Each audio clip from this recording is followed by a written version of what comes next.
início aqui a nossa terceira aula. Eu parei aqui na introdução da página, na minha aqui é a página 2, acho que de vocês é 17 aí. Um sistema de doutrinas, né? É o item 4. Vocês dão uma olhadinha, acho que é 17. Sistema de doutrina. Valor da doutrina. Não, Um sistema de doutrina é a página 20. 20, tá, isso aí. Eu vou falar na página 20. É que meu livro aqui ele é eletrônico, né? É e-book. Então, irmãos, nós estamos falando sobre a teologia sistemática, que é uma. Dei o exemplo de um supermercado, quando você vai chegar para fazer compra lá, os produtos estão colocados lá de forma mais ou menos lógica. Falei até que você jamais vai encontrar o açúcar do lado do espeto de churrasco, né? O arroz junto com o sabão. Ninguém faz isso, muito vai contaminar todo aquele odor do sabão, do desinfetante, né? Você pode ver que eles sempre deixam uns dois corredores, botam o arroz sempre nas beiradas, assim, bem longe do produto químico, né? Questão lógica. E a teologia sistemática, ela também faz mais ou menos isso com os assuntos da Bíblia. Você não vai ver na Bíblia, aqui tem um livro que vai falar só de anjos, aqui tem um livro que fala só de Jesus, embora nós tenhamos ali os evangelhos, mas o apóstolo Paulo também fala de Jesus. Pedro fala nas suas epístolas de Jesus, Apocalipse fala de Jesus, né? Os livros do Antigo Testamento também falam de Jesus. Mas então, existe então uma matéria da teologia que vai estudar só sobre a pessoa de Jesus, só sobre as Escrituras, que é o nosso caso aqui. Nós começamos no primeiro momento falando sobre doutrina e dogma. Doutrina é o que está aqui, ó. Doutrina é isso aqui, ó, a Bíblia. A única coisa que eu lembro das aulas foi isso. Pronto, então já era alguma coisa. E o que é fé e crença. O resto é o resto. O que eu entendo dessa doutrina é dogma. Por isso que nós temos várias igrejas aí. A Igreja Católica, ela tem a mesma Bíblia, com exceção que eles têm mais 7 livros aqui, mas o dogma deles é diferente. O Adventista é a mesma Bíblia, mas tem outros dogmas. Né? O Adventismo já é voltado para a heresia também. Né? Tem o Testemunho de Jeová também, que é uma heresia.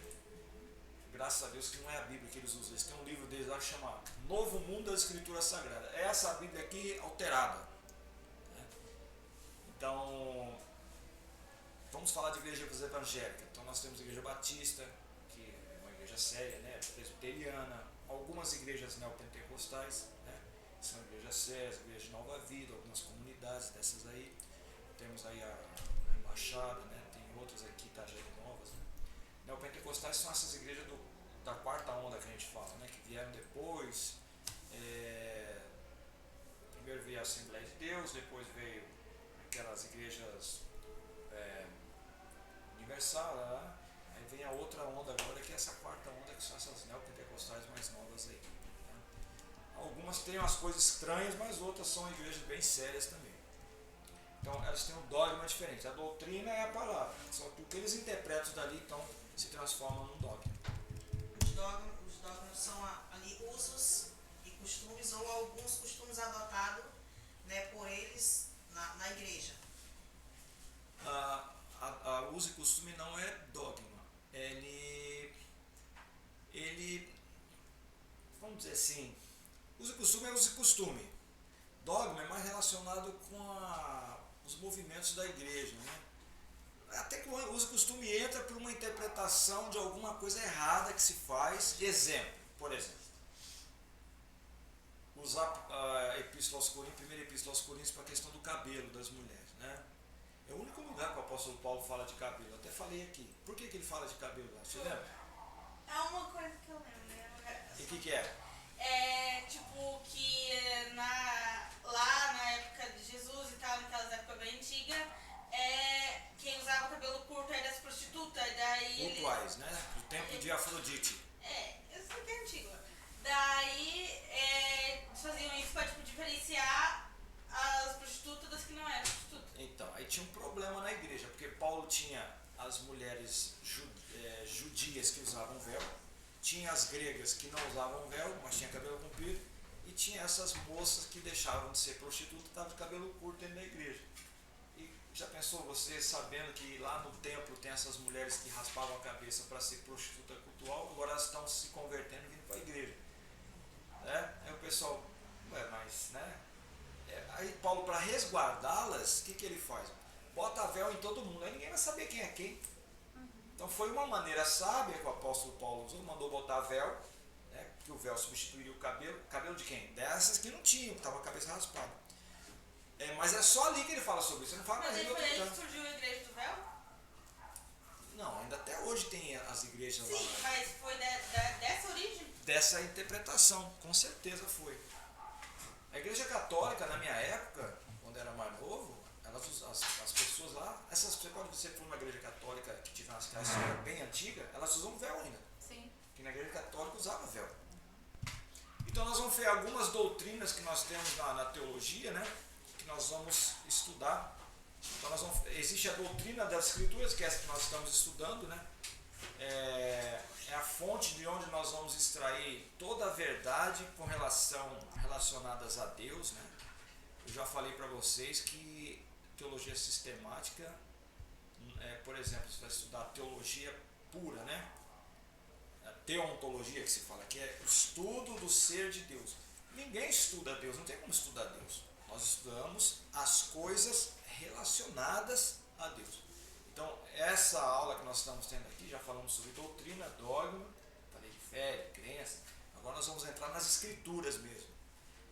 Essa aula sobre dogma está gravada, né? Está gravada, tá? A senhora está começando hoje, né? Eu estou começando hoje, que eu estava com a minha filha com uma bactéria. Ah, tá. E eu acabei que eu estava totalmente fora desse contexto. Porque assim, como a gente vai aprendendo sobre isso, cada um tem uma opinião. Alguns acabam dizendo que os usos e costumes não deixam de estar misturado, né, com os dogmas da igreja. Mas realmente, vendo assim, depois eu vou assistir direito a aula, vendo que há uma separação, né? Ele está incluído no sentido de ser uma interpretação, né, equivocada. Uhum.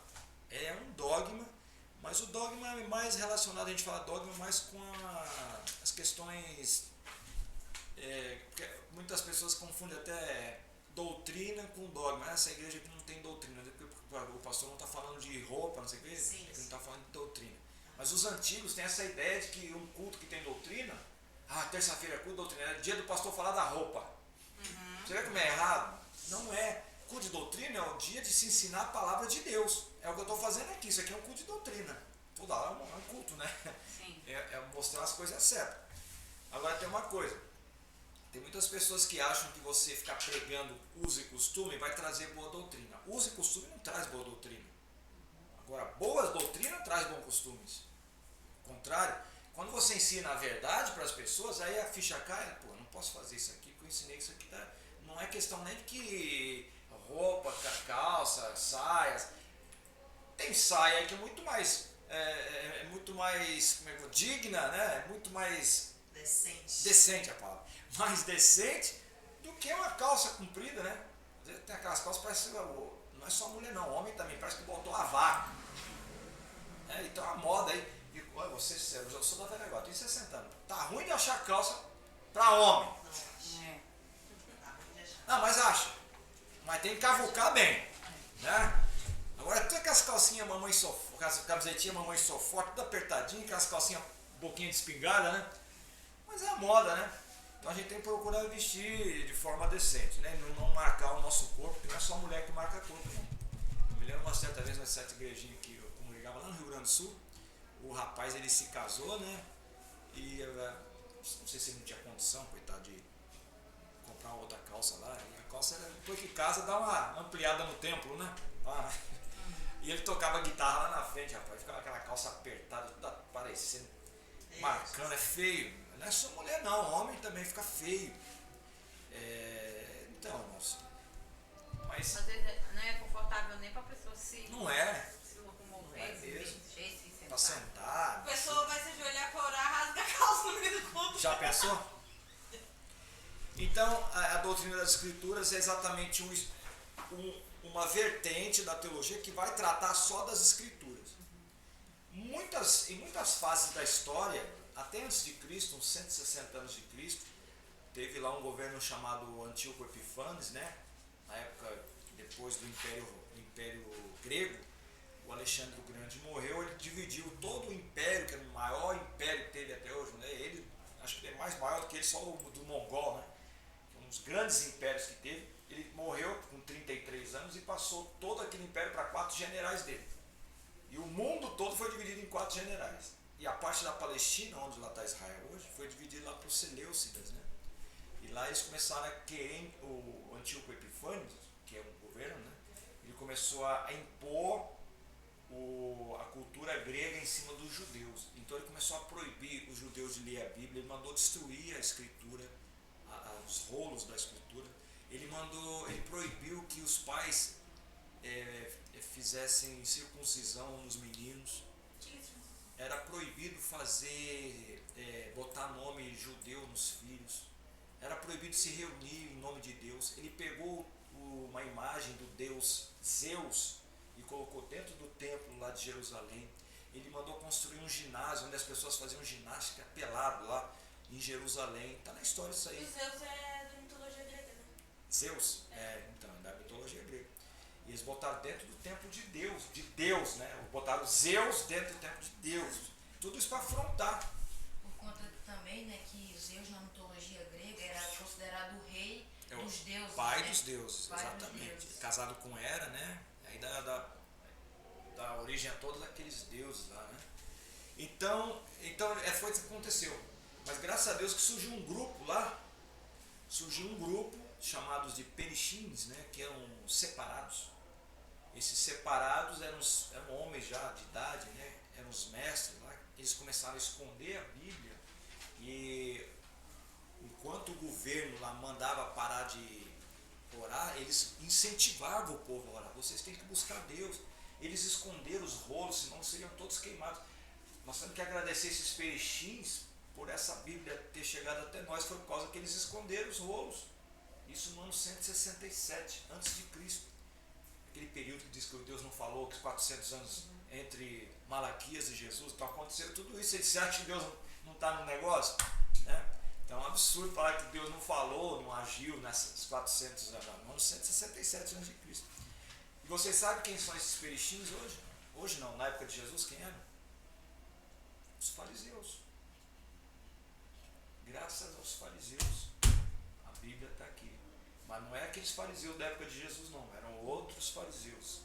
Entendeu? Mas a origem daqueles fariseus, 200 anos já, na época de Jesus já deu 200 anos, né? Depois já era um grupo completamente corrompido. Mas aqueles anteriores foram os que deram a vida para guardar a palavra de Deus. Eles incentivavam o povo a orar, tudo. Onde eu quero chegar? Então, veja só, ainda que as pessoas, o governo, tente tirar a palavra de Deus, já tem projeto rolando, já estão tentando tirar a Bíblia de tudo quanto é lugar. Até do plenário já não pode falar mais o nome de Deus. Daqui a pouco você não pode falar na escola, não vai poder, daqui a pouco vão proibir o culto. Não se espante. Eles podem acabar de destruir as escrituras, mas tem uma coisa que eles não vão conseguir fazer, que é tirar a palavra de Deus do nosso coração. Eles podem acabar com a escritura. Tá entendendo a diferença que eu estou fazendo? É o que está escrito, que é muito importante para nós. Mas no dia que tirar o que está escrito, o que já está lá já era, irmão. A palavra ninguém tira. É o que muito eu tenho falado em casa, né? Para a juventude. Eu falo, olha, aproveita para ler e escrever aqui dentro, porque vai chegar uma hora que vai sair da nossa mão. Olha, é triste dizer Valoriza. isso. Valoriza. A senhora é mãe dele? Sim. Nossa, tem referência, hein, Barão? Olha aí. Coisa boa isso aí, olha. Quantos não tem uma referência dessa em casa, né? Eu não tive. Mas eu tive minha tia que foi minha mãe na fé, né? Então aproveita aí, você pensa. Então nós temos essa doutrina das Escrituras, temos também a doutrina de Deus, que vai tratar de todas as coisas relacionadas a Deus, né? Temos doutrina dos anjos, lá você vai aprender tudo nesses cursos aqui que a gente vai falar, né? Vocês vão ver quem é anjo, o que é arcanjo, o que é querubim, o que é serafim, o que é um demônio, o que é um anjo caído, quem é Satanás, por que ele passou a se chamar Satanás? A palavra Satã significa adversário, né? Mas ele não foi criado adversário, ele foi criado um anjo de luz, né? A Bíblia diz, um querubim de luz, mas ele quis colocar o trono dele acima do trono de Deus. O Senhor falou, aqui não, desce, desce com pressa, né? Fazendo uma colocação, que eu tenho um casal de artista e uns dias atrás o meu filho ele tem assim umas experiências.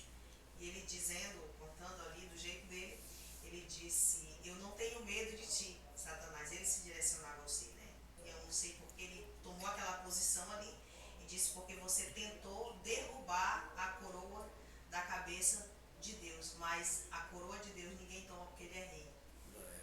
E ali, eu lembrando aqui, né, sobre ele falando ali o confronto, e ele disse, o teu coração corrompido corrompeu outros, e tu foi lançado abaixo. Seu muito comércio lá de Ezequiel, né? Diz então, sobre ele, assim, né, a gente pensa que eles não entendem, mas a palavra de Deus, ela é pregada, ela é ouvida e ela é guardada, né? Até a criança entende a Bíblia, eu não entendo.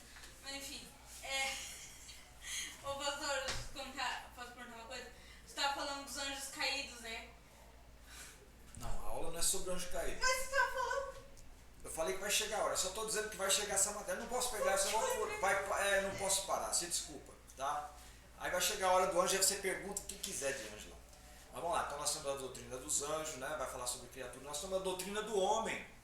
Você vai aprender que o homem é formado de três, assim como é Pai, Filho e Espírito Santo, o homem também é trino. Corpo, alma e espírito. Tá vendo aí como é que você sabe? Alguma coisa. Corpo, alma e espírito. Então o homem é corpo, alma e espírito. Por que, que o homem é imagem e semelhança de Deus? Você vai aprender isso aí quando chegar a hora da doutrina lá do homem. Depois nós temos a doutrina do pecado. O que, que é pecado? Por que, que existe pecado? O homem nasce com pecado, o homem herda o pecado. Você já viu que a criança, a primeira palavra que ela aprende a dizer não é mamãe e papai, não. É não. Quem é mãe aqui sabe. Ela não vai fala mamãe. Quando você faz uma coisa, ela vai fazer assim, ó. Não. Bota duas criancinhas que não sabem nem sentar aí de uma do lado da outra e bota só um brinquedinho para as duas. Vai ter quebra-pau. Já está o mal no coração. Daqui é meu. Você também fazia isso aí quando é pequenininho. Eu fazia também. Isso porque a mãe tá aí. Fazer ou não fazer? Ele tá falando que ele era sozinho, né? Ah, se deu bem, né? Ele, quando ele era pequeno, não tinha outro para brigar com ele. Agora tem? Agora tem. Agora deve ter sido diferença de idade, né? Mas amiguinho devia ter, né? Algum priminho, né? Mas você pode ver, eu tô falando aqui, mas não é brincadeira não. A criança, a primeira coisa que vai fazer é dar birra e te bater assim, ó. É a maldade que já tá lá, já nada tá ali dentro. Quem que ensinou ela? Isso é a coisa que herda, tá no gene. Por isso que a gente... Aí o tempo passa, essas pessoas que não conhecem a Deus, eu não sei porque coisas ruins acontecem com pessoas boas. E quem disse que você é bom? Só teve um que teve coisas ruins que aconteceu com ele, que era uma pessoa boa, era Jesus. Aí o pastor está me dizendo isso. Olha, alegre-se, porque você é pior que isso. Eu também, sou muito pior que você ainda. Eu que não me cuide não para ver. Não sou hipócrita não, irmãos. A carne tem hora que dá vontade assim, não, hoje eu vou enfiar o pé na jaca. Mas aí tem uma coisa muito maior que nos impede a fazer. E se tiver alguém aqui que não aconteça isso, que atira a primeira pedra. Vem aquele ímpeto. Aí você, não posso fazer isso. Deus me guarde. Olha onde eu já cheguei. Olha quanto eu vou ter que regredir. Porque a nossa vida espiritual é um processo. Quando você peca, você volta a todos os processos. Aí tem que começar tudo de novo. Pelo menos é assim comigo, não sei se é com você. É assim, irmão. Então o que a gente tem que fazer? O velho Adão tem que estar crucificado lá. A hora que vem, eu falei, não. Citei aqui já, vou repetir, né? Aquela fala do Lutero eu gosto muito. Eu achei que tinha matado o velho Adão no tanque batismal, mas descobri que o desgraçado sabia nadar. Então, ele achava que estava morto o velho Adão. Não.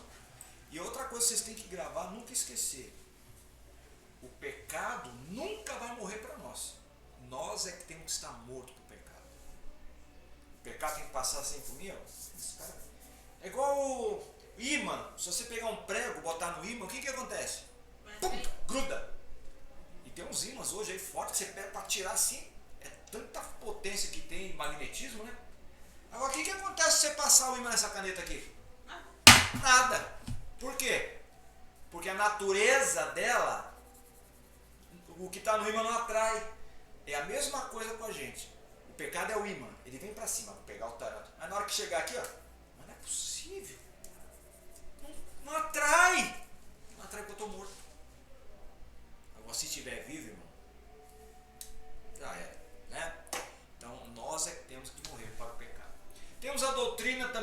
Cristo, essa é linda, né? Cristologia.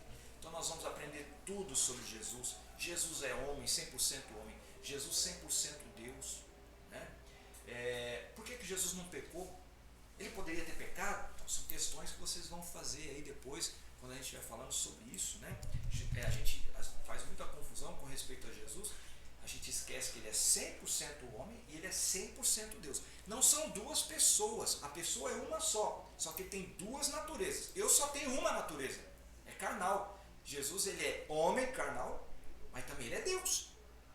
Por isso que Satanás chegava com o pecado, fazia assim, ó, na carne, até que Hebreus diz, porque nós não temos um sumo sacerdote que não possa se compadecer das nossas dores, mas temos um que em tudo foi tentado, mas sem pecado. Então, o pecado passava aqui, mas não pega. Não foi igual a Adão, né?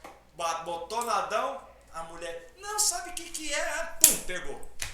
Pegou ela, passou pro marido, não fui eu, foi a serpente. Coitada da cobra. Então, É culpa cobra. Adão foi infiel e perdeu, foi derrotado no paraíso. Jesus venceu no mundo. Por isso que a Bíblia fala lá em Romanos, né? Paulo fala que ele pelo primeiro Adão entrou o pecado e com ele a morte, e através do segundo Adão a obediência e a vida. Então por isso que nós temos a vida, porque ele venceu a morte. Ok? Ô pastor, sobre Adão, eu posso dizer, né, isso há uns 2 dias atrás, eu vendo um casal de senhor falando, e o senhor estava acusando a esposa dele porque através da Eva, tipo, que ele estava sofrendo, trabalhando no sol, porque a Eva deu a maçã pro Adão, e aí ele estava dizendo que tipo, era culpa dela porque ela é mulher, entendeu? E aí eu falei pra ele assim, sem um pouco de conhecimento, mas, né, eu falei, não, mas ele comeu a maçã por desobediência a Deus, porque Deus falou pra ele... Maçã ou jaca? A maçã que ele estava falando ali na história, né? Maçã, eu falei, conta nossa. quando Deus pegou e falou pra ele comer de toda a árvore, de todo fruto que tem no jardim, só não comer desta árvore aqui do conhecimento, falou pra Adão. E aí ele pegou e ficou assim, mas depois eu fiquei, como a gente, né, tá na igreja, tem que aprender, a gente tem que dar um bom testemunho, eu fiquei pensando, será que eu falei será que eu passei algum ensinamento falando isso pro irmão? A primeira coisa que eu tenho que dizer é que Adão não começou a trabalhar depois que Eva pecou, que eles pecaram, porque ele já trabalhava no jardim. Deus colocou ele para cuidar do jardim. Ele não começou a trabalhar no jardim porque pecou. Porque Deus colocou ele lá para cuidar. Ele, em comunhão com Deus, ele trabalhava no jardim. Ele que cultivava o jardim. Tem até uma fala de um filósofo chamado Hegel, né? Ele fala sobre a natureza é feia, ele diz que a natureza é feia. Aí eu falei, você é louco, a natureza é feia, você é maluco. Mas depois eu parei para pensar, por isso que Deus colocou Adão lá. Porque a natureza, você pega um terreno desse aí que ninguém cuida, o que acontece? Fica cheio de mato. Fica feio. Sim. Aí você pega um camarada que é um jardineiro. Não vai ficar bonito?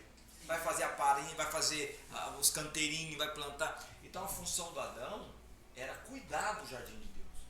As coisas nasciam e as frutas davam por si. O que aconteceu depois do pecado é que ele teve que plantar. Do suor do rosto comerá. Não que as árvores pararam de dar fruto, nada, dava. Tanto é que nem espinho tinha na época. Adão e Eva podiam pular em qualquer moita lá, agora, pá, não acontecia nada. Pulava em cima de leão, não estou dizendo o que fazer, mas não tinha o mal. O mal começa com o pecado, ele traz o mal no universo, não é só no Brasil, no planeta Terra. Você vai ver que cataclismas começam a acontecer, coisa que não tinha. Essas tormentas, essas coisas, isso é tudo fruto do pecado.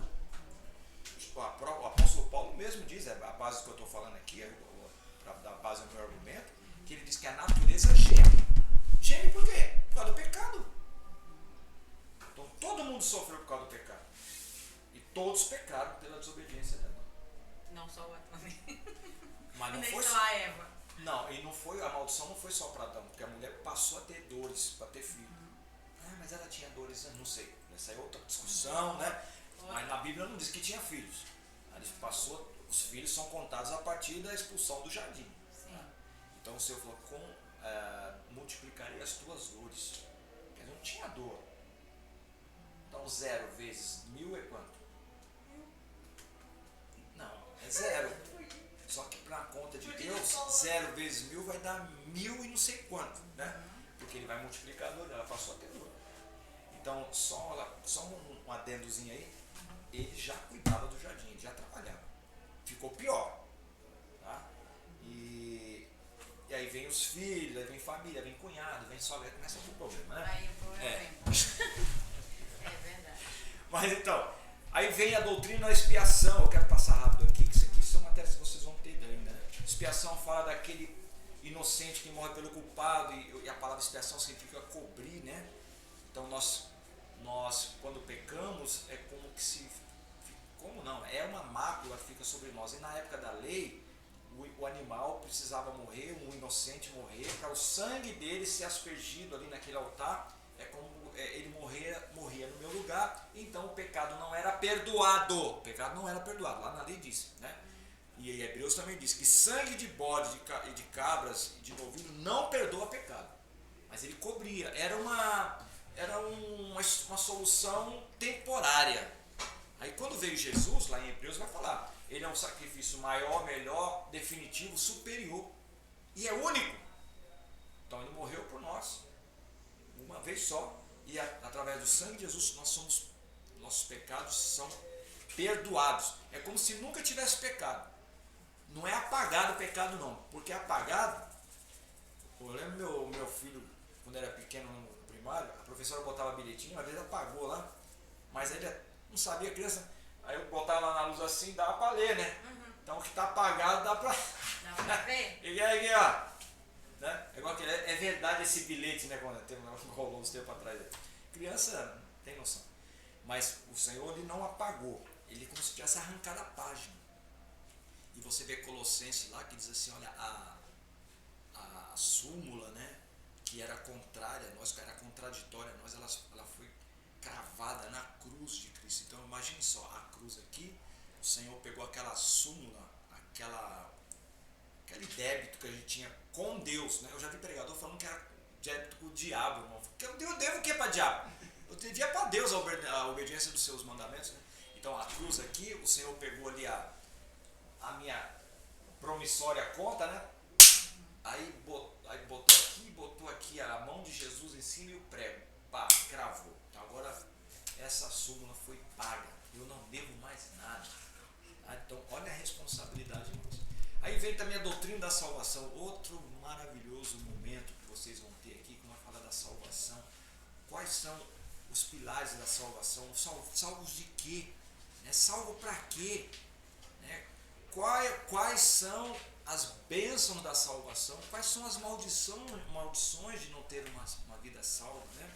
Quais são os caminhos para a gente chegar a essa salvação? Tá? Então, vai ter também, faz parte da doutrina da teologia sistemática. Doutrina do Espírito Santo, meu Deus, aqui nem se fala também, né? Quem é a pessoa do Espírito Santo? O Espírito Santo de Deus, será que é uma pomba? É o fogo? É água? Não, são símbolos. O Espírito Santo de Deus é Deus. Você sabia que dentro de você mora Deus? Não sabeis que vós sois o templo do Espírito Santo, que ele habita em vós. Então ele mora em mim. Aí, papai, tá aí, né? Olha que bênção, irmão. Você chegando ali no compra, fazendo uma compra ali, tá entrando o templo do Espírito Santo, ele tá ali.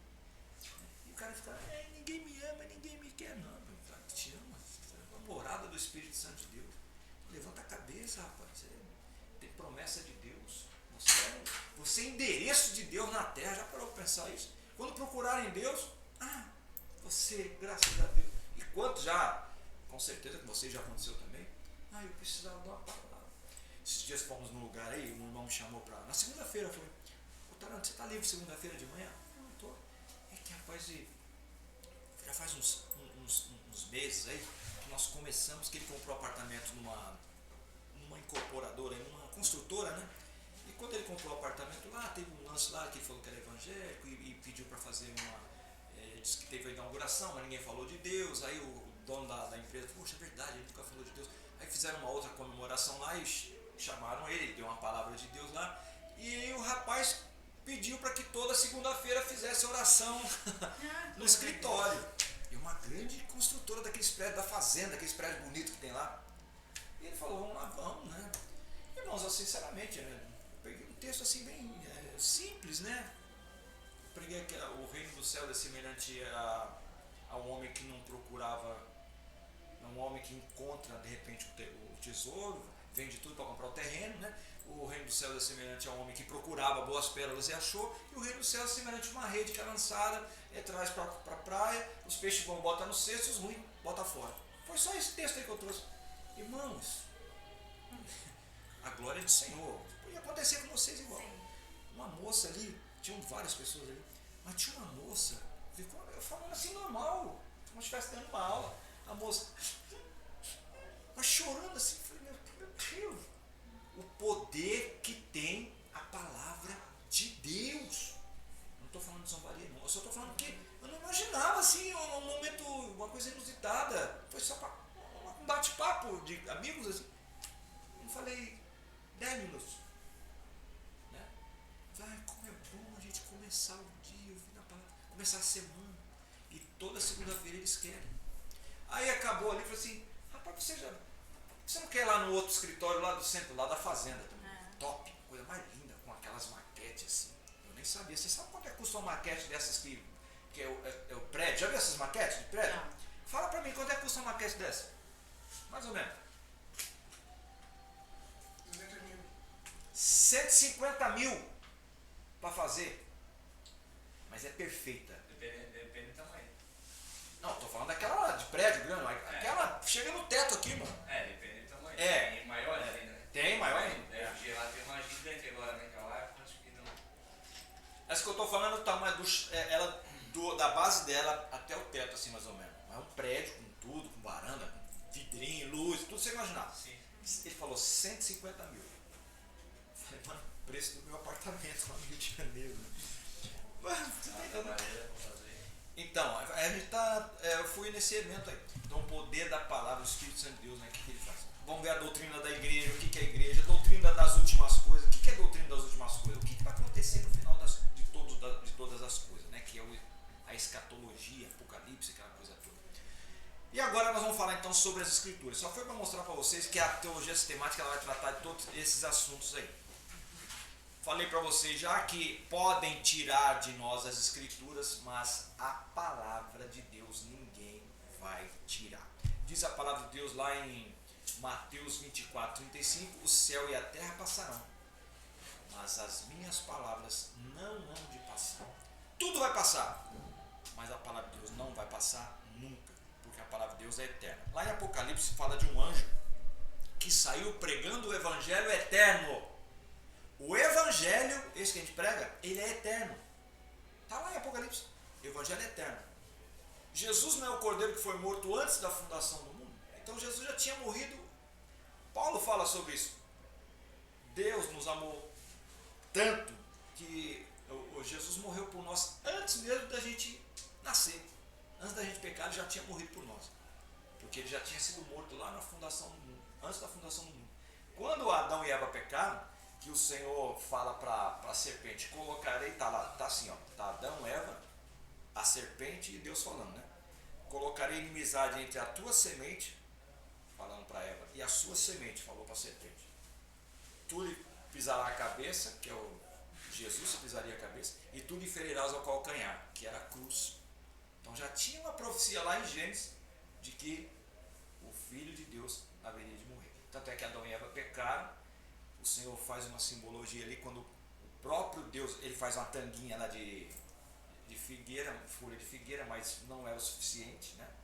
Ele tentou dar o jeito, o homem sempre tentando dar o jeito dele, né? O Senhor falou, não é folha de figueira, não é assim que funciona. Um inocente vai ter que morrer pelo culpado.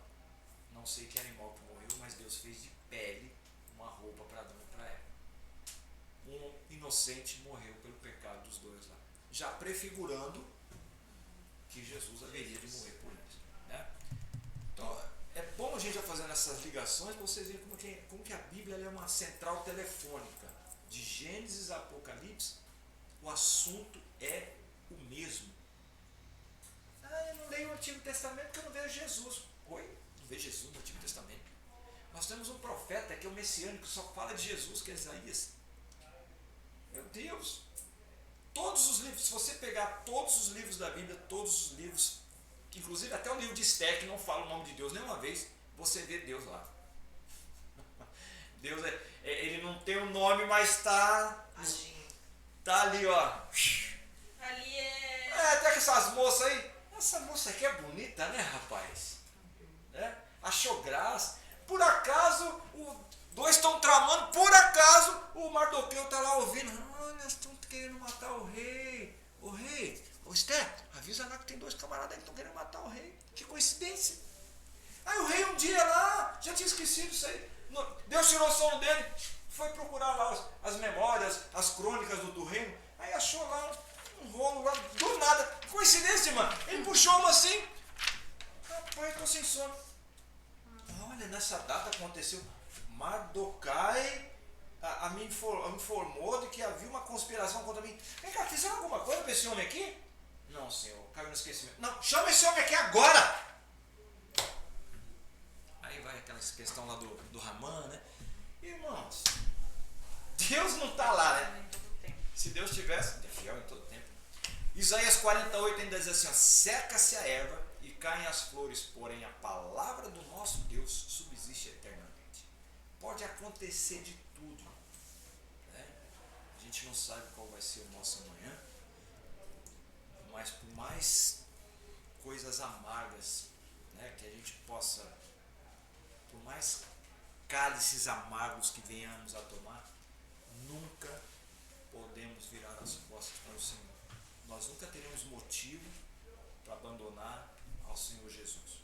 Policarpo, que foi um discípulo de João, o João que escreveu o Apocalipse, ele com 83, 84 anos, a igreja estava sendo perseguida e o governo lá, um dos governos lá de Roma, lá mandou prendê-lo para matá-lo na estaca, queimado. Mas deu uma chance, porque ele era muito gente boa, não velhinho. Chegaram os guardas lá e falaram, senhor Policarpo, nós viemos aqui em nome do governador, mas ele mandou dar uma chance para o senhor. É só o senhor espraguejar o nome de Jesus aqui, ele vai embora agora. É só o senhor negar. Aí ele conta a história que o João ainda serviu um jantar para os inimigos, eles comeram na casa do rei. Bem, gente boa, vamos matar esse velho. Senhor Policarpo, por favor, é só o senhor negar a fé aqui, a gente vai embora. Você é tão gente boa, estou dando até janta para nós aqui. Eu falei, meu Senhor, muito educado. O meu Jesus foi fiel comigo há 84 anos. Eu não vou ser infiel a ele agora. Me leva lá para ser queimado. Chegou lá, levaram para o governador para ser queimado. O governador falou, não, seu Policarpo, eu não quero matar o senhor. É só o senhor negar Jesus aqui. E ele falou a mesma coisa. Então vou ter que queimar o senhor. Aí fizeram a estaca lá, botaram a estaca, acenderam o fogo e tal, o Policarpo. Esse negócio de queimar na estaca, irmão, não é queimar e queimar, botar aquele monte de madeira, o cara morre na hora não. Eles ficavam 3, 4 horas queimando. Não morria na hora não. A história conta, o Eusébio de Cesareia, no livro A História Eclesiástica, ele diz que quando botaram fogo no Policarpo, ao invés de cheirar carne, porque cheira carne queimada, cheirou incenso. Toda a região ele ficou cheirando incenso. E para adiantar, para acelerar a morte dele, foi um soldado lá e enfiou a espada nele, ou uma lança, alguma coisa do tipo, e disse que saiu tanto sangue, mas era uma coisa absurda, que não tinha como sair tanto sangue de uma pessoa daquele jeito. Foi um fenômeno que aconteceu lá, um milagre, né? E ele entregou sua vida ao Senhor, está lá nos aguardando, Policarpo, né? Então, seca-se a erva, caem as flores. Deixa eu acrescentar aqui uma coisa que não vai ser pecado não. Cheguem os cálices amargos, mas a palavra de Deus permanece para sempre. Nós não podemos voltar as costas para o Senhor. Andando mais um pouquinho para frente, as escrituras, a necessidade das escrituras. Certa vez Pilatos perguntou, né? O que é a verdade? Ele podia... isso aqui é uma interpretação minha, tá? Jesus não responde o que é a verdade. Ele falou assim, mas o que é a verdade? Eu entendo que Jesus deve ter feito assim, ó. Né? Ah, o que é a verdade? Eu entendo, né? Mas tudo bem, a Bíblia não fala. Então ele ficou sem essa resposta. Mas nós conhecemos a verdade. Através da palavra de Deus a gente conhece a verdade, né? E conhecereis a verdade. Uma vez que a gente conhece a verdade vai nos libertar. Então a palavra de Deus, ela é a verdade. Agora olha que interessante, irmãos. Diz lá em João, e conhecereis a verdade, acho que é 8,35. Né? E conhecereis a verdade, e a verdade vos libertará. Na nossa língua, é uma interpretação assim, né? Dá para entender, conhecereis a verdade vos libertará. Mas no original não está escrito assim. No original está escrito, é um verbo grego, que é chamado de futuro do indicativo ativo. É um tempo verbal que a gente não tem na nossa língua. Eles têm também o presente do indicativo ativo. Por exemplo, eu faço, que é o presente, ou eu estou fazendo, ou faço, vou continuar fazendo. O futuro do indicativo ativo é eu farei e continuarei fazendo. Então, quando Jesus diz aqui, conhecereis a verdade, vocês vão conhecer, conhecerá, é futuro. Conhecereis a verdade e a verdade os libertará. O que Jesus está querendo dizer é o seguinte, vocês vão conhecer a verdade e essa verdade vai continuar libertando vocês. Então, a libertação, ela não é um processo assim que começa hoje, amanhã. Nós temos a verdade de cada dia e a gente vai conhecendo a verdade e a gente vai se libertando. A verdade de ontem para hoje não serve mais, porque eu tinha que ter sido mudado ontem numa verdade de ontem. A senhora passou pela verdade de tirar a vesícula, teve com outras pessoas lá, teve experiências novas ali, alguma coisa a senhora levou. Outro vai para uma outra situação, outra é uma situação dentro de casa. Então são situações, né? Foi segunda-feira agora, eu dou aula lá em Camboriú.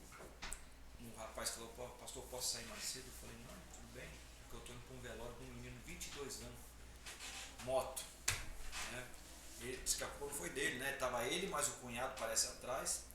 Lá em Camboriú tem perto da BR, ele tem uns bairros ali, tem umas morradas assim, né? Acho que é Bela Vista ali, né? Não sei. Não sei, é aqueles bairros logo da entrada ali, né? Do lado direito da BR, assim, logo na entrada que você vai para a direita, assim, né? Tem uns morros, então olha, para aquela região ali. Aí disse que ele foi uma subida daquela ali, veio um bêbado, numa caminhonete, e pegou assim. O menino morreu na hora, e o rapaz lá, o que estava na garupa, estava em estado grave no hospital, né? É uma verdade que os pais conheceram outra verdade, né? Então cada um de nós não tem esse momento. E o que Jesus está falando, vocês vão conhecer a verdade e a verdade continuará os libertando. E você pode ver que a gente passa por processos, né? Hoje esse processo me chocou, mas amanhã eu venço. Aí se acontecer alguma coisa parecida, fichinha, passei isso aí. Não que você não vá sentir, mas você já está calejado. Então, a nossa vida espiritual é assim. Então, esse é o significado de conhecereis a verdade vos libertará. Ela continuará vos libertando. Até quando? Até o dia que Jesus vier buscar a sua igreja. O apóstolo Paulo fala que nós vamos chegar até a estatura de um varão perfeito. Né? A estatura de um varão perfeito é aquele momento que a sua mente, ela está completamente desbloqueada, você tem todas as concepções espirituais que Deus queria para você, mas isso é só lá na glória, né? Nós temos que buscar esse momento aí. No caso, essa verdade que se encontra nesse texto está levando uma direção que é a verdade vivida, da vida, né? Do que vai nos sucedendo diariamente. Mas com aplicações espirituais. Entendi. Você entendeu? Com a defesa por intermédio a gente da não passa, palavra. como é que eu vou passar por tudo isso aí se não tiver o suporte espiritual, né, mano? Você vê o apóstolo Paulo mesmo, dava vontade de jogar tudo para cima. E ele demonstra isso, que o apóstolo Paulo ele era colérico, né? Romanos 8, lá o 35 para frente, é o momento desse aí. Tem passagem lá em Coríntios, fala assim, eu já passei por tudo, picada de cobra, convivi com maus irmãos, chicoteado várias vezes, 40 menos uma, né? Porque eram 40 chicotadas, só que o judeu dava só 39 para não passar de 40, né? Tomar 40, tomar 39 é a mesma coisa, né? Depois da décima, o que vier é lucro, né? Mas enfim, Então foram processos que ele passou, mas com a ajuda do Senhor. Né? O próprio salmista, né? Se não for o Senhor que esteve ao nosso lado, ora, diga Israel, se não for o Senhor que esteve ao nosso lado, os nossos inimigos teriam comido vivos. Então veja como os processos, né? E a certeza de que Deus está Porque a gente sempre leva essa passagem pelo conhecer a verdade vos libertará, pelo conhecimento bíblico, né? Da palavra. A gente sempre leva só nesse sentido. Mas também. Né? Também, mas assim, abrange esse outro sentido. A verdade que também liberta é a da nossa vivência, aquilo que vai nos acontecendo, tanto bem quanto mal, e nós vamos fazendo as escolhas e nos defendendo pelo poder da palavra. E a palavra vai fazendo outro sentido na sua vida também. A gente não tinha entendido por esse lado, rapaz, olha só. E não é só essa palavra aqui que você... Eu não estou falando coisa nova aqui, tá? Isso aqui é uma coisa que é da nossa vida. A gente ouve na mensagem, ouve na escola dominical. Irmãos trazem isso aqui para nós. Né? E é uma realidade. Então é uma verdade nova que a gente vai ter que viver a cada dia. Porque o Evangelho, ele é novidade de vida. O próprio adjetivo do Evangelho é boas novas. São coisas novas. Né? Jesus diz assim, eu estou tomando essa ceia com vocês até que cumpra um novo. Então tem sempre um novo para guardar na gente. O maná, Deus não dava para a semana inteira. Todo dia tinha um novo, com exceção da sexta, né? Pegava 2 vezes por causa do sábado, né? Mas era todo dia coisa nova. E não adiantava guardar não. Amanhã não vou me pegar, estou cansado. Capinei muito, já vou pegar a porção de amanhã. Vai, chegava à noite, já está cheio de bicho. É como eu sempre digo em casa, né? Às vezes estão afadigados com amanhã. Eu falei, calma, vamos aguentar com a porção de hoje e a de amanhã vai ser na necessidade do nosso corpo. Tô vendo que a senhora é sacerdotisa do lá, né? É bom ter uma paz. Mas a importância dos pais, né? Não, com certeza o esposo também faz, né? Mas os nossos filhos, eles não falam, mas eles estão vendo. Né? Claro, todo mundo aqui também tem costume antes de dormir, ficar lá de joelho orando, né? Aí minha filha estava me procurando, aí meu pai, tá orando lá. Eles estão fora da igreja, mas tá orando. Quer dizer, bem, tá fora da igreja, mas eu duvido. Não. Olha, a casa aprende a respeitar isso. Em casa, se eu sumir, né, que eu tenho um casal de autistas, tem medo, e eu tenho uma filha adotiva. Se eu sumir, cadê a mamãe? Cadê? Eu escuto lá de fora. A mamãe tá orando. Ah, tá. Eles saem na pontinha do pé e vão embora. Isso aí, mano. Isso aí, os nossos filhos têm que ver isso aí, né? Se eu estiver deitado, levanta, a mamãe vem pra Isso fora. é base para eles. Na hora que Tem de respeitar. o negócio apertar pro lado deles, ele fala assim, eu lembro que quando aconteceu aquilo lá em casa, a mamãe estava orando. Senhor, eu tô muito longe, mas mano, não adianta, o caminho é esse. Não estou dizendo que você é menino mau, não, tá? Isso é normal nosso, né? Nós como filho, nossos pais têm que ser. Meus pais não eram da igreja, mas meu pai foi um homem bom dentro do que ele, graças a Deus, morreu crente, pô, no final da vida, né? Mas são referência para nós, né? Então a palavra de Deus, ela é a verdade, irmãos, para que nós não venhamos andar as apalpeladas, como está aqui, né? A palpadela é aquele cara que anda assim, ó, é o cego, né? Não, nós temos a luz. A luz, qual a diferença entre luz e trevas? A treva é um lugar, as trevas, né, é um lugar onde não tem luz. Uma vez que tem luz, acabou as trevas. Não tem mais treva. É a ausência de luz. Chegou a luz, né? Eu me lembro quando trabalhava num certo lugar lá e a gente fazia viagem lá no navio, né? Então, quando chegava lá uma certa hora, era só homem lá, né? Aí botava lá uma sessão proibida. Eu estava com os outros irmãos orando, tinha perto da chaminé, a gente chamava de monte, né? Ia lá orar, todo dia tinha vigília em viagem. Era uma benção, saudade. E como Deus falava naquele lugar lá, né? Como se cumpriu o que Deus prometeu lá, né? Hoje a maioria é tudo pastor. É claro, faz desde 2008 isso, né? Aí eu acabava lá, pô, eu ia pro meu ambiente lá, porque é o lugar que tomava um cafezinho, fazia minha vitamina. Quando eu entrava na sala, eles estavam vendo o negócio. Na hora que eu entrava, eles, pastor chegou! Desligava. Aí ficava a televisão ligada, era DVD, né? Aí ficava aquele Samsung rodando assim, né? Um monte de gente lá esperando eu sair para continuar a sessão. Eu falei, vou sair nada, porque é meu ambiente também, pô.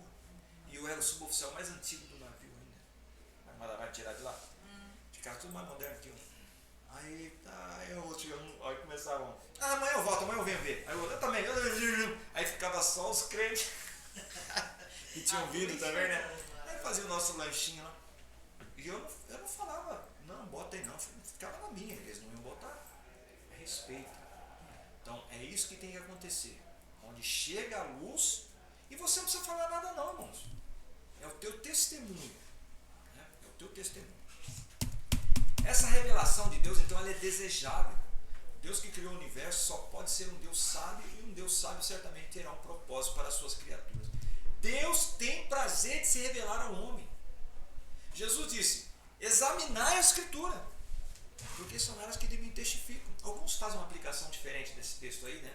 Jesus está falando ali com os fariseus, aí, com os religiosos, mas eu quero aplicar para esse lado também. Examinar a Escritura, porque são elas que de mim testificam. E ele ainda vai falar, errais, não conhecendo as Escrituras e nem o poder de Deus. Então a palavra de Deus é o lugar onde Deus se revela. Se nós falamos aqui, ainda que tirar essa palavra de nós aqui, tudo bem, quem já conhece a Escritura, a palavra está lá, mas e quem não conhece? Como ouvirão se não há quem pregue? Vai pregar o quê? A palavra. Né? Você se lembra quando foi Josias, né? No reinado de Josias, que se achou a palavra que estava perdida e estava escondida onde? Debaixo da caixa do tesouro. Tinha a caixa do tesouro, onde tinha o dinheiro, e a palavra estava embaixo, quer dizer, o dinheiro estava por cima. Olha, que coincidência, né? Parece que foi ontem que aconteceu isso. O dinheiro e a palavra escondida por baixo. Aí Josias tira, alguém fala, achamos a palavra. Não, traz aqui. Vamos restaurar. Aí foi festa, choro. Esdras também, lembra? Quando ele começou a ensinar, de manhã até o pôr do sol, e o pessoal chorando e ninguém queria sair. E em pé. Hoje, meu Deus, já são 9h01. E o culto não acabou. Vai lá na África, irmãos. Eu estive lá. Não missionário, né? Eu estive lá, viagem para Marinha, né? É festa. E não era assembleia não, fui até numa presbiteriana lá agora. Uma presbiteriana, primeiro teve um desfile na rua, eu falei, mas quem tem igreja desfilando na rua? Aqueles roupão, o pastor americano, né? Bem branco, um calor de roxo, vermelho aqui, né? Com aquela roupa azul, bonito, jeito ele africano, assim. E os irmãos lá. Aí à noite fomos no culto, era de tarde, né? Era na Costa do Marfim. Aí eu pedi pro rapaz, me leva na igreja lá, vai levar na igreja lá. Eu falava francês assim, hoje eu tô melhor, né? Mas na época falava mal, né? Aí eu quis dar uma saudação lá. Falei tipo índio, assim. Aí ele falou assim, nós estamos felizes aqui de encontrar vocês, tá? Não sei o quê. Aí eu falei, je peux parler? Posso falar? Vem cá aí, o pessoal, vai ficar dentro da igreja lá, o brasileiro vai falar, né? Aí eu falei, eu quis falar que eu estou mais feliz do que você. Eu não sei o que foi que eu falei quando eu acabei de falar, o pessoal, eu não sei se falei a palavra, não foi, né? Mas de repente foi uma coisa completamente desconexa, né? Mas eles entenderam, né? Mas a alegria, os camaradas fazem culto de manhã, na última igreja que eu estive, lá no Rio de Janeiro, a gente tinha missionário em Guiné-Bissau. O culto é o dia inteiro, irmãos. Ninguém quer ir embora. Sabe por quê? Porque é na igreja que eles comem. Uma vez por dia. Agora aqui na nossa igreja, a nossa igreja nossa toda aqui, né, o campo nosso, nós temos um projeto de feijão com arroz, daquele pastor Ronaldo lá, né? Então as crianças antes só comiam uma vez por dia, agora parece que estão comendo 2. Arroz com feijão. E descobriram que arroz e feijão é uma combinação perfeita, não precisa nem carne, porque o feijão é riquíssimo em ferro, em aminoácido, aquela coisa toda. E o arroz também é amido, né? As crianças já estavam tudo magrinhas, agora já estão tudo, né? Uma fofinha, né? Melhor, alguém vai, mas é arroz e feijão. Mas não tinha nada, irmão. Eles comiam um bolinho de barro. Tô falando. E às vezes quando tinha papelão, jornal, fazia bolinho de jornal. Você sabe o que é isso? botava assim, amassava, um restinho de farinha que tinha, fritava, comia. Então, graças a Deus, né? Temos mais condições. Então, mandaram um container agora para lá, foi um container, direto lá para lá, com arroz e feijão. Então, essa revelação ela é desejável, né? O mundo, pela sua sabedoria, filosofia, não conheceu a Deus. As verdades que informam o homem como passar da terra para o céu devem ser enviadas do céu para a terra. Então, se você, eu achei interessante isso daqui, ó. As verdades que informam o homem como passar da terra para o céu, as verdades estão aqui, ó, estão na Bíblia, certo? Devem ser enviadas do céu à terra. Então, quem que revela isso? É o Espírito Santo de Deus. A gente usa a palavra de Deus, mas quem que convence o homem do pecado, da justiça e do juízo? É o Espírito Santo de Deus. Então, essa palavra aqui, ó, é o homem da terra que está falando, né? Mas quem convence? O convencimento vem do céu para a terra. Agora, se não tiver essa palavra, a Escritura, essa revelação, e quem é que tem essa revelação? A quem foi dada essa revelação? Para a igreja. O ímpio não tem essa revelação, porque a palavra de Deus ela só é revelada pelo Espírito Santo de Deus, certo? Outra coisa, essa revelação é de se esperar, né? A natureza é a revelação de Deus que se alcança pela razão, mas quando o homem está algemado pelos seus pecados e sobrecarregado a alma, a natureza e a razão são impotentes para esclarecer e aliviar essa situação, né? Fala aqui de um tal de Hegel, eu até citei ele agora mesmo, né? Que ele é um filósofo, ele tem berço luterano e cristão, né? Mas aí depois eu estou colocando o caminho da filosofia lá. Mas esse Hegel aqui, interessante que ele está contando aqui, né? Embora ele tenha, de certa forma, ele não desconsiderou a Bíblia, mas ele usou muito da razão, né? Para explicar as verdades do universo, né? Mas quando ele estava morrendo, ele falou assim: ninguém me fale outra coisa aqui nesse leito de morte se não for da palavra de Deus. Hegel, mano, se você conhecesse quem é esse cara que dividiu a filosofia moderna, né? Simplesmente assim. O cara pensa num cara top, né, entre os filósofos, Hegel, né? Aí na hora da morte, ninguém me fale outra coisa se não for da palavra de Deus.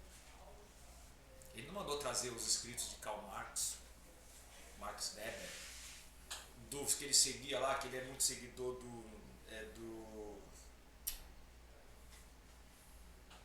Kant, né? Immanuel Kant, não. A palavra de Deus. Então, se existe um bom Deus, como cremos, é razoável crer que ele conceda às suas criaturas uma revelação pessoal de si mesmo. Então, Deus tem prazer de se revelar, né? O próprio Jesus, ele é a expressão de Deus. Ele é a revelação de Deus. Certa vez o Felipe, dentro dessa ideia aí, ele achava, pô, mas Jesus quem é? Ele é um profeta, ele vai nos apresentar esse Deus. Certa vez o Felipe falou assim, lá em João 14, ô Senhor, mostra-nos o Pai, isso aí nos basta. Aí se Jesus fosse baiano, ia dizer, oxi, né? Oxi, Felipe, estou tanto tempo com você, não tem me visto não. Você não crê que quem vê a mim vê o Pai? Porque eu estou no Pai. O Pai está em mim. Creia pelo menos, Felipe, nas obras que eu estou fazendo aqui. Aí ele, sei. A ficha deve ter caído, né? E Felipe foi o Felipe que nós sabemos, né, depois. Né? Então, se existe um Deus, como cremos, é razoável então crer que ele se manifesta. Deus fez o homem capaz e desejoso de conhecer a realidade das coisas. Irmãos, aquela famosa frase, né? O ser humano tem um vazio dentro de si do tamanho de Deus e só Deus para preencher. Mas isso é uma realidade. Se você for em qualquer civilização que não conheça a Bíblia, vamos supor que você está chegando no Brasil agora, 22 de abril de 1500. O que aconteceu nesse dia? Descobrimento do Brasil. Descobrimento do Brasil, muito bem. Descobrimento do Brasil. Você chegou aqui, tá os índios todos nus lá na praia, até o Pedro Vaz de Caminha faz aquela carta, eles estão como se viessem ao mundo, estão nus e não têm vergonha da sua nudez, né? Aquele português bem clássico, né? E aí vêm para para as embarcações, para conhecer. Aí eles vão lá, os portugueses vão para ver como é que é a vida deles, dos índios, são bem recebidos, né? Aí troca espelhinho por flecha, aquela coisa toda, aquele primeiro contato. Aí o Frei Henrique de Coimbra faz a primeira missa. Aí bota a cruz, está na história, está na carta do Pervaz Caminho. Eles botam a cruz e os portugueses se ajoelham. Sabe o que os índios fazem? Se ajoelham. Entenderam? Eles entenderam que era uma divindade. Mas eles não conheciam nada. Como é que pode isso? Então, vazio e a sede espiritual do ser humano. Então, é claro que eles tinham outros deuses lá, né? Os nossos índios adoravam o Deus Sol, o Deus Lua, o Deus Rio. Vamos lá na Índia adoram o Deus Rio lá, o Ganges, né? Chamam de Ganga. Tanto é que lá os caras tomam banho naquele rio, escova dente, queima defunto na beirada, joga defunto lá dentro. É tudo ali dentro. É o Rio Ganges, nunca ouviu falar? Vê lá na internet. Varanasi é o nome da cidade onde faz esses crematórios. A religião deles, né? Eles creem assim, tem que respeitar, né? Mas, graças a Deus, que muitos indianos estão aceitando Jesus. Irmãos, eu fiquei chocado. Para o bem, né? Eu não sabia. Eu sabia que tem missionário em todo lugar. Mas fiquei sabendo que lá no Nepal, lá onde tem aquelas montanhas lá, 8.000 metros de altura, né? O Nepal fica embaixo aqui, né? Onde o pessoal vai lá fazer aquela escalada no Everest? Everest, lá no Everest, no pé do Everest, né? Então a estação está acertando todas hoje. Pra quem disse que Essa não não pode sabia faltar, não. de Você nada, tem que vir. Da Bíblia, mas Viu aí? mas eu sei. Jesus está trabalhando. tá trabalhando. Essa daí Aí, é a história do mundo. olha a benção que aconteceu. Vocês sabem que lá na Coreia do Sul, onde tem a maior igreja evangélica do mundo, né? Começou com David Yang Shu lá, né? Tem muitos irmãos lá. E eles não mandaram um missionário lá pro Nepal. Sabe o que está acontecendo lá, irmão? O governo lá está desesperado, porque está acabando o budismo. Só tem crente. Glória a Deus. Nós só tem muito crente demais. Demais. Não tinha. No Nepal. Glória a Deus por isso. Glória a Deus pelos nossos irmãozinhos nossos que estão lá, arriscando a vida. Né? Famílias que se perderam lá, que eles matam mesmo lá, né? Você sabe disso. Mas enfim, em outros países chamada janela 1040 também, né? Mas por quê? A palavra está chegando lá. Então Deus está se revelando. Eles têm esse vazio existencial e quando chega o Evangelho eles: meu Deus, encontrei o vazio que eu tanto estava procurando, o preenchimento desse vazio. Então, e quando tem esse encontro, já era, acabou. E os orientais, eles são muito diferentes de nós. Porque nós brasileiros não tem muita tradição, é muito misturado aqui. Não que a gente não adore, adora, mas eles quando vêm, eles vêm com força total. Porque a mesma virtude que eles têm para seguir o budismo, o hinduísmo, o shintoísmo, aquelas religiões deles lá, que são coisas filosóficas de meditação.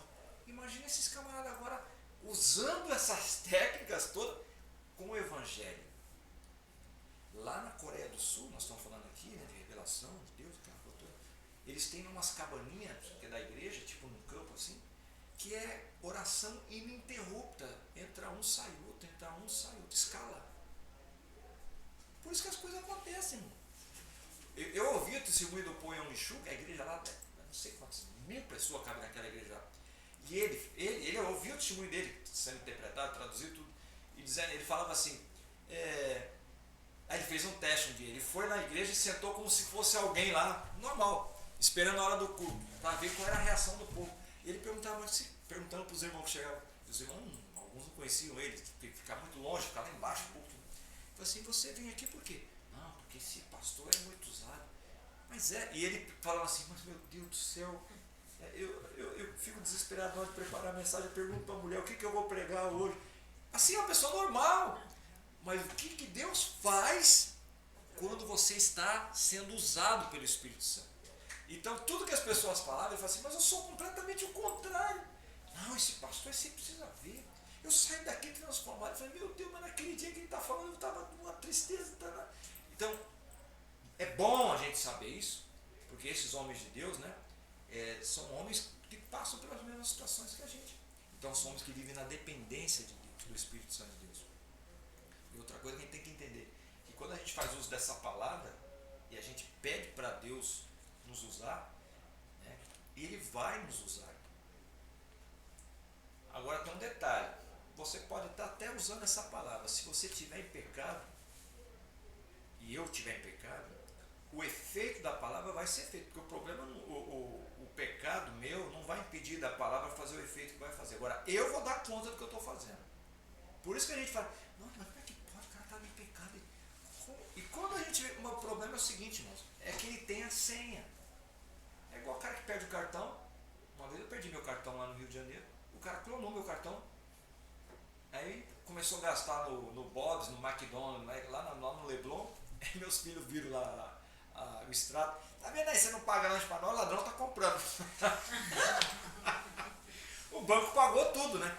Mas por que ele usou? Porque ele tinha senha. Mas era dele o cartão? Não. Assim também são as coisas de Deus. Você está usando indevidamente, porque você tem a senha. Mas você vai ser cobrado, você está fazendo um crime, está cometendo um crime. Por isso que lá em Mateus, acho que Mateus 7, né? Mas Senhor, naquele dia me dirão, mas Senhor, em teu nome expulsamos demônios, fizemos milagres, fizemos sinais, fizemos tantas coisas. Aí Jesus vai falar o quê? Apartai-vos de mim, malditos, porque não vos conheço. Por isso fizeram coisa errada, mas porque tinha a senha. Mas graças a Deus, né, irmão? Não é o caso nosso aqui, né? A gente está fazendo as coisas certas aqui, procurando fazer. Temos as nossas fraquezas, claro, mas o sangue de Jesus nos perdoa de todo o pecado. E a inteligência divina nos leva a crer que Deus tem adaptado os meios ao fim e de que Ele, enfim, coroará essa natureza religiosa como religião sobrenatural. Então, essa busca que a gente está tendo aqui, né, de fazer a obra de Deus, usando a sua palavra, né, Deus faz com que as nossas palavras elas atinjam um nível sobrenatural, porque quem está nos usando é sobrenatural, que é o Espírito Santo de Deus. Certo? Essa revelação também deveria estar em forma escrita. Então foi propósito de Deus deixar a palavra dele escrita. Eu não falei para vocês aqui que tentaram acabar com a palavra de Deus? E esses fariseus, né, eles esconderam, e graças a Deus depois essa palavra foi replicada. Em 1952, 54, não encontraram milhares de jarros com escritos do Antigo Testamento lá no Mar Morto. Já ouviram falar dos escritos de Qumran? Que eram, pasmem os irmãos, 1000 anos mais antigos do que os escritos mais antigos de 1950 e pouco. Ou seja, eram escritos mais antigos, 1000 anos do que a gente tinha naquela época. Quando fizeram a comparação, era exatamente igual. Não é Deus? É um Deus que inspira e é um Deus que preserva a sua palavra. Então não faça por causa dessa palavra, né? Pastor, mas hoje em dia tem Bíblia no celular. Sim, leve 10 versões, 50 versões. Mas o mais importante que levar no celular é ler a palavra de Deus. Faça uma vida devocional. Lê pelo menos uns 3 capítulos da Bíblia por dia. Se você ler 3 capítulos da Bíblia todo dia, durante a semana, e 5 capítulos sábado e 5 domingo, durante um ano certinho você leu a Bíblia toda. Olha só. Segunda, terça, quarta, quinta e sexta eu leio só 3 capítulos. Sábado eu leio 5, domingo 5. Na outra semana a mesma coisa. Em um ano você leu a Bíblia toda. Tranquilo, lendo devagarinho, sem estresse, tá? E você consegue. Então essa revelação deveria estar de forma escrita. Os livros representam o melhor meio de preservar a verdade em sua integridade e transmiti-la de geração a geração. Eu não sei se foi o Rui Barbosa, mas ele disse que ele tinha uma biblioteca enorme, né? E aí perguntaram para ele assim, qual que é o livro mais importante da sua biblioteca? Inclusive ele botou num lugar especial, era a Bíblia, né? Assim, esse aqui é o livro dos livros. Naquela biblioteca, milhares de livros, a Bíblia é o livro principal. Então são pessoas que dignificam a Bíblia, E você pode ver que essas pessoas são pessoas que estão por cima, são pessoas de destaque, né? Graças a Deus por isso. A inspiração das Escrituras. É possível que haja uma religião divina sem uma literatura inspirada. O professor Francis Pato observa: se o simples testemunho histórico prova que Jesus operou milagres, pronunciou profecias e proclamou a sua divindade, se pode ser demonstrado que ele foi crucificado para redimir os pecadores e que foi ressuscitado entre os mortos, que fez com que o destino dos homens dependesse de aceitá-lo como seu salvador, então sejam inspirados ou não os registros, ai daquele que descuidar de tão grande salvação. Então, se esse relato que foi dado aqui em cima, né? Porque é a Bíblia que diz que aconteceu, que ele foi mandado por Deus, se fez carne, morreu pelos nossos pecados, revenceu a morte, né? O apóstolo Paulo mesmo vai dizer: se Cristo não ressuscitou, vã é a nossa fé, né? A nossa pregação também. Então, o poder que tem de transformação é essa verdade que está registrada na palavra de Deus. Então, isso só pode ser uma palavra inspirada, né? Uma palavra inspirada por Deus. E diz lá a palavra de Deus, né? 2 Timóteo 3,16, porque a profecia não foi...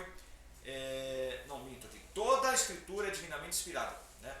Literalmente, é dada pelo sopro de Deus. É 2 Timóteo 3,16. E também lá, 2 Pedro 1,21 diz: porque a profecia não foi antigamente produzida por vontade de homem algum. Então, não foi o homem que acordei inspirado hoje, vou escrever um livro. Não, foi Deus que inspirou esses homens. A própria palavra inspiração, ela é uma palavra grega que se diz theopneustos, né? Theopneustos, seria sopro de Deus. Então, se Deus soprou, é como se eu fizesse assim, ó. Deus soprou e eu fiz assim, ó. Inalei o sopro de Deus e naquela inalação, vou escrever. Salomão escreveu, Davi escreveu, foi um theopneustos, né? Foi um sopro de Deus. Então, Deus soprou e eu inalei aquilo e aquilo ali me inspirou. Então, não foi por vontade humana, mas Deus inspirou homens, né? E não foi produzida por vontade de homem, foi pela vontade de Deus. Outra coisa que diz aqui no tal de Webster, né? A influência sobrenatural do Espírito de Deus sobre a mente humana, pela qual os profetas, apóstolos, escritores sacros foram habilitados para expor a verdade divina sem nenhuma mistura de erro. Então, a mente desses homens, né, eles foram inspirados para escrever do jeito que Deus mandou. Ah, pastor, mas tem umas coisas que estão meio na língua portuguesa, já tá falando tudo. É porque quando fizeram a tradução para a língua portuguesa, é que fizeram o erro na língua portuguesa. Você quer ver um exemplo? A mulher de Jó lá, né? Amaldiçoa teu Deus e morre. Está escrito na nossa Bíblia. Você pega o original, ela está dizendo: abençoa Deus e morre. Tá, mas aí é demais, é o contrário. Tem uma tradução que fala abandona, né? Não amaldiçoa, né? Não, é abençoa e... não, é amaldiçoa Deus e... Eu nunca vi essa de abandona, não. Só vejo amaldiçoa. Até no hino de Jó fala isso. Não, amaldiçoa Deus e morre. Alguns vão dizer o seguinte: não, realmente ela disse amaldiçoa, mas o escriba não teve coragem de dizer para amaldiçoar Deus, ele botou abençoa. Pode acontecer, porque o judeu tem muito dessas coisas, né? Amaldiçoar Deus, que doideira. E ela pode ter usado também de um... Como é que fala? Não é sarcasmo, mas... Ironia. Você tá fogo hoje, hein? Ironia. Tipo assim, abençoa logo Deus, dá glória a Deus e morre. Abençoa no sentido de dar glória a Deus, entendeu? Pode ter acontecido? Pode. Mas isso são dificuldades que a gente vai ver na hora de fazer a tradução. Mas quem traduziu colocou amaldiçoa Deus e morre. João Ferreira de Almeida. Está batendo de frente com o original? Está, mas tem essas possibilidades. Então não é algo que está completamente errado. Entenderam? E muita gente que não conhece Bíblia usa esses textos aí para exatamente... Mas eu acredito que essa interpretação dele ter colocado amaldiçoa Deus pela resposta que Jó dá para ela. Se ela direciona uma palavra de bênção, a resposta de Jó teria sido outra. Exatamente. É o que dá mais base, é exatamente essa resposta dela. Para isso. Mas eu acredito que eu acredito que ela falou amaldiçoa mesmo, a nossa Bíblia está certa, mas o judeu lá ficou com medo de botar amaldiçoa e botou abençoa. Porque eles estão... Você sabe que se o judeu escrever... eu não, que eu não sou judeu. Eu tenho descendência judaica, mas não sou judeu. Mas se eu escrever o tetragrama aqui, ó, o tetragrama é o nome de Jeová, né? É assim, ó. O nome de Jeová é assim que escreve no hebraico, ó. Se lê daqui para cá. Jeová, alguma coisa do tipo. O judeu jamais vai escrever isso aqui. Por quê? Porque vai chegar alguém aqui daqui a pouco e vai fazer o quê? Vai apagar. Ele falou, você é louco? Esse quadro aqui nunca mais ia poder apagar isso aqui. Eles iam botar alguma coisa aqui, um plastificado. Eu estou te falando sério. Não, é sério. Os judeus são... Se a gente tivesse esse zelo na igreja, eu não viria crente sentado na Bíblia, que eu já vi, para não sujar bumbum. Não, o negócio é sério. Vou botar embaixo das axilas aqui, né? A pessoa fica suada e tudo. Menos mal, porque sentar, né, irmã? Se botar no chão e sentar em cima. Né? Não vou nem apagar, deixa ela aí. Deixa que alguém apague, sem saber Já o até que com que medo é. agora. Faça juízo a sua descendência judaica. Irmã, o negócio é sério. Né? Até o nome das pessoas, eles pensavam naquela, tipo assim, colocar o nome dos filhos, né? Tipo, se fosse naquela situação que eles estivessem vivendo ali, Exatamente. né? Pra poder, ou quando eles botavam o nome do A filho Raquel, pra quando Samuel. teve o último lá, o Benjamin, né? Aham. Ela botou. Ela tava morrendo, né? Ai, qual nome você vai botar? Ela tava. O menino nasceu, ela morreu, né? Aham. Mas ela falou o nome: Benoni, filho da minha dor. Aí o Jacó chegou, falou assim: qual foi o nome que ela botou? Que a mãe botava o nome Aham. também. Aí ela botou Benoni: não. Vai ser Benjamim, filho da minha direita. Jacó resgatou na hora, porque é uma coisa que acompanha. É igual o Jabes, lá de Crônicas, né? Esse Jabes, aquele menino. Rapaz, aí tem uma mensagem tremenda aqui. Tá fazendo aquela ladainha, fulano gerou ciclano, chegou na tribo de Judá, fulano chegou. Aí quem tá fazendo o relato fala assim: não, peraí, essa aqui eu tenho que contar. Tem um tal de Jabes que ele fez uma oração. É mais ou menos assim, ele não está dizendo, mas ele parou a genealogia para contar a história. Ele fez uma oração, pediu 4 coisas. Senhor, que eu seja abençoado, que as minhas fronteiras sejam alargadas, que a tua mão esteja sobre mim e que não seja tentado pelo mal.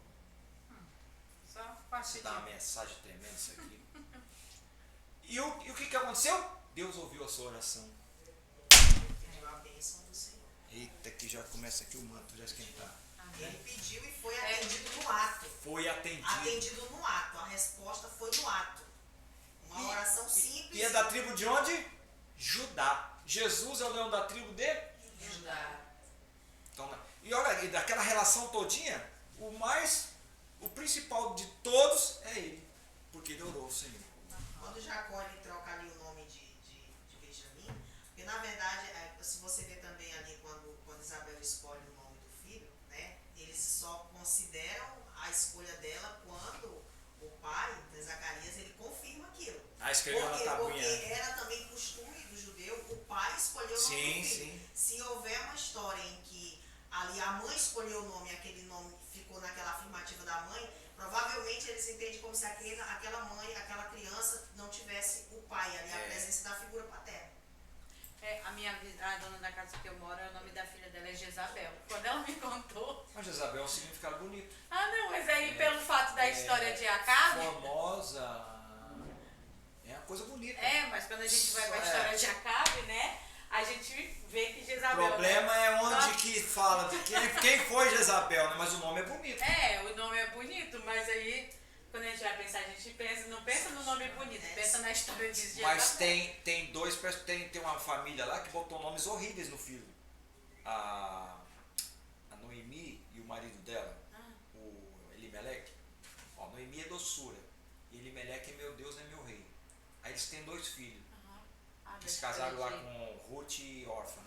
É o Malom, sabe o que significa Malom? Não. doente, doença, catapora, rubéola, sarampo, Misericórdia. gastrite, úlcera, doença. Aham. O outro é pior ainda, quilion, significa quase morto, pé na cova. Tanto é que morreram rápido, né? Tadinho, né? Pois é, mas a gente, né? Tem como o senhor repetir aí o nome deles? Eu vou terminar então essa aula Aham, aqui, amém. vou estar gravada aqui e vou responder aqui para o nosso sumo sacerdote aqui que está